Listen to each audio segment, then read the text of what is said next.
Hey Stephanie, this is Donnie of the Marketing Twins. Okay, this tutorial I'm going to do relates to adding things to the media library and how you can pull things into your pages that are from the media library, etc. So this is related to images and things of that nature. So here's how that's going to work. Let's go to the dashboard. And I talked about this earlier, but let me just kind of give you, here's under media, under library, all the images that are related to your your site are housed in the media library. You can see here you have PDFs.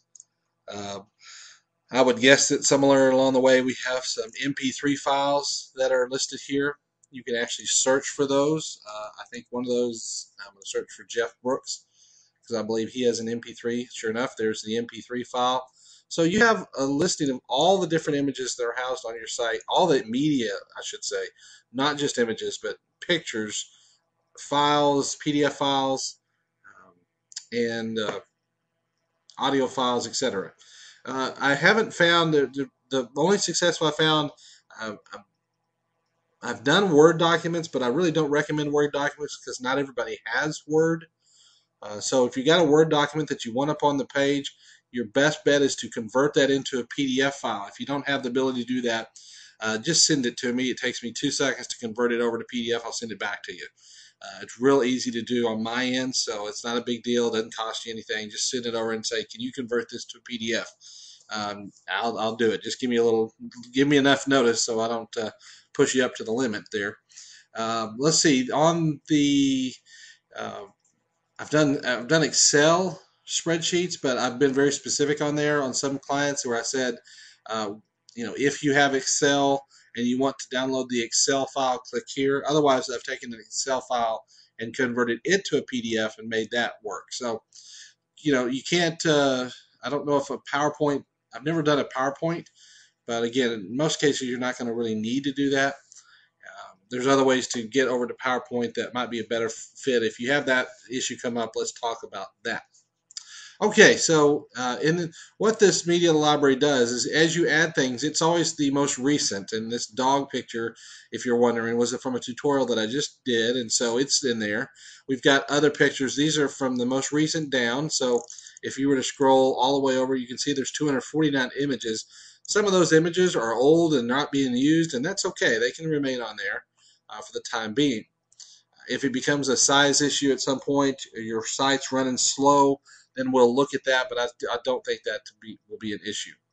So just know that the media library is housing all of the images, files, the MP3 files, everything related to your website. Okay. Now that we've got that out of the way, let me tell you a couple things about each file. So let's pick on the dog here. I'm just going to click on the dog's name. I could also edit that. Let me back up and say I can also delete it. If you ever found an image that you wanted to delete, just know that if you've ever got this on a page, for instance, we had the dog on the Pets Ministry page. If you had that, then you wouldn't be able to see that anymore because you're deleting it out of the media library.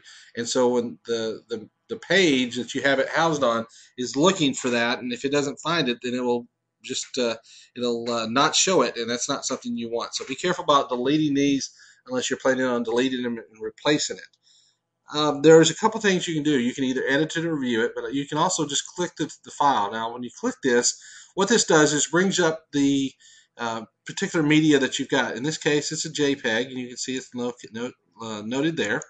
You can see when it uploaded and the file size, etc. There are some things you can do with captions. You just have to play around with those. This alternate text is kind of something that um, you can kind of just play around with as far as how's the best to describe it.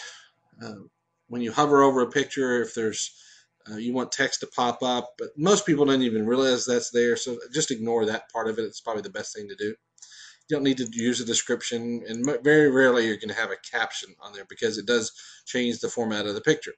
But the main reason I wanted to show you this was this right here, this file URL. Every time you put an image on every time you put an image on anywhere on your site, that image has a unique URL. So for instance, I could copy that. I could open up a brand new browser, paste it in, hit my enter button, and there's the dog. That's also found on the Pet Ministry page. So every image is given its own unique URL. So that's a good thing, and so we need that from time to time. And so you can update the media. We haven't made any changes here, so that's fine. Now, let's say you want to add new media. Now, there's two different ways of adding media to your website. You've seen how we did that in the previous tutorial where we were editing the page. So if you're watching this and you have not seen the tutorial on how to edit a page, there's a section in there where we add the picture of the dog because we were editing the existing text with the scenario that the client wanted to add a picture of the dog. So we added that. And you can do that by going to a page. Let's just pick, I'm just going to pick one. It doesn't matter. And by doing so, when I'm here, I can upload here. I can add a photo, add video, audio, or what I use is this is the catch-all one, is just add media, because it'll work on whatever option you want. So this is the one I select all the time. And you add media here. And when you add it directly on the page, but at the same time, it's adding it to the media library. So going back to our dog, this is how we did that. We were editing the page and we added the media right there on the page, but by doing so, it dropped it right into our media library. Now, the times that you can't do that are times when you're dealing with things that have HTML code in that. And we'll get to another tutorial a little later about what HTML code is. And that is what runs all of the widget areas down here. These are called your home bottom left, home bottom middle, and home bottom right. And if you're not sure, go back and watch the dashboard video and you'll know where those lie. And you'll also see a tutorial on how to edit the widgets to figure that out. But when you're dealing with that, to get those, and I'll show you an example of that. Under Appearance, under Widgets, I'm going to go over here to the home bottom. I'll just pick home bottom left. And under here, this is where all the HTML code is. Now, don't get too panicked or anything about this. All this makes sense, and it will make sense. It's not as hard as it looks. And I'm going to give you another tutorial on that later. But basically, right here, see this right here? That I highlighted right there. That is the image IMG. Maybe kind of hard to see because it's kind of got that red underline, but it's IMG. And SRC is image source. So what it's saying is we want to find the image source and put it right there where we want it in that particular part of the website. So for instance, this is we uploaded a file called Assemblies Times JPEG. If I was to show you what that looked like, I could paste it in, and there it is. So that document, that picture right there that you see, is that picture right there. Okay, so how do we get to that? Well, if I'm doing all my HTML code and it says image source, I've got to have that. Well, the only way I can get that is to add something to the media library. So I can either do that from the page itself, but in this case, I'm needing to add it simply to the widget area, so I don't really need to add it to the page. So how do I get it in the media library and be able to provide the URL that we need for the widget area?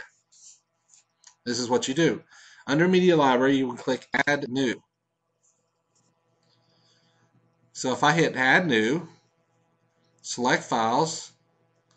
Now I'm going to go down here. I've got a picture here of a poodle. We'll use that as an example. There's the picture of the poodle. Now you can see this URL here. I can copy that. I want to save it. You want to make sure you hit Save. Okay, so now I have the URL, and I'll show you what I mean by that. Is I can go up here, delete that. I can right-click and hit Paste, and there's the URL, and if I hit my enter button, there's the picture of the poodle. So at any point, I can go over here even to the widget area, and when it asks for home bottom left, I can replace, for instance, this little section here. Now, just to make sure I don't mess anything up too bad, I'm going to put that in here so I can have that later. I can hit enter so you can see that. So I'm going to replace that with this. Now we're going to do this real quickly because we are doing live. So I'm going to, here's my URL of the image. This is my image source. So I'm going to copy that and go back here. Right in between these quotes, I'm going to paste it in, and I'm going to hit save. And when I do that, and I refresh my page really quickly, you can see here, instead of saying assembly times, there's a picture of a poodle. Now, I need to get that back changed real quickly. So I'm going to do that real quick and change that out. Right now, there's probably somebody going to the website that's wondering why is there a picture of the poodle on the home page. So I've changed that out now. I can feel confident that refresh my page and everything's back the way it was. But you see why it's important to have this URL of the image. Again, every image on your site has its own unique URL. So and there may be one exception to that. I'm not sure, but the banner images that rotate on the home page, these may not have a specific, that may be the one exception, but everything that goes on all the different pages has its own unique URL, and you can see that. And that's why that's important to be able to know how to add things to your media library, and by doing so, you can just do that right from here, and that's going to help you. So you've got two different ways of adding things to the media library. Either one, do what we just did and click Add New, and you find your file on your desktop or on a flash drive and upload it and save it. And that way you've kind of, and once you've saved it, if you think, oh, I forgot to go in and get the URL for that image, again, all you have to do is click on the word or the title of the image, and there's the file URL. And all you have to do is right click and copy. And now you've got that same thing here. So, you know, it's your same document or same image.